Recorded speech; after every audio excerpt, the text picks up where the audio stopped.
Դիմախոսները, երբ որ մեղադրում են Փաշինյանին եւ ազգային ժողովի նախագահին պերաշկի եւ կուկուրուզ ուտելու մեջ, իրենք պետք է հասկանան մեկ բան. այսօր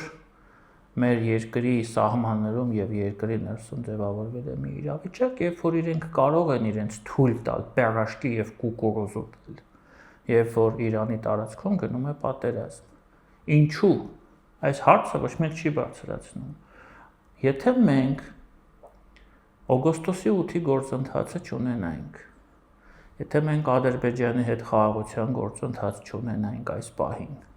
որևէ մեկը կարող է ասել, ով կարող էր Ադրբեջանին կանգնեցնել այս խաղաղ իրավիճակում, եթե Ադրբեջանը որոշել հարձակվեր Հայաստանի վրա։ Մեզ մոտ միշտ նշվում էր, չէ՞, եւ դա ճիշտ էր, որ այդ թվում նաեւ նույն 22-ին եւ 23-ին Իրանի գործոնը դեր խաղաց, որ Ադրբեջանին հարձակումից հետ պահեցին։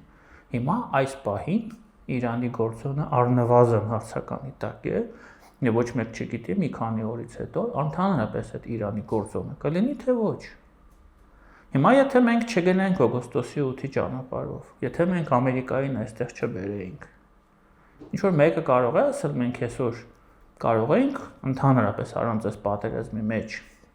ներքաշվելու շարունակեին գոյատևել։ Հավանիչ տեսանյութը եւ բաժանորդագրվիչ նորությունները բաց չթողնելու համար։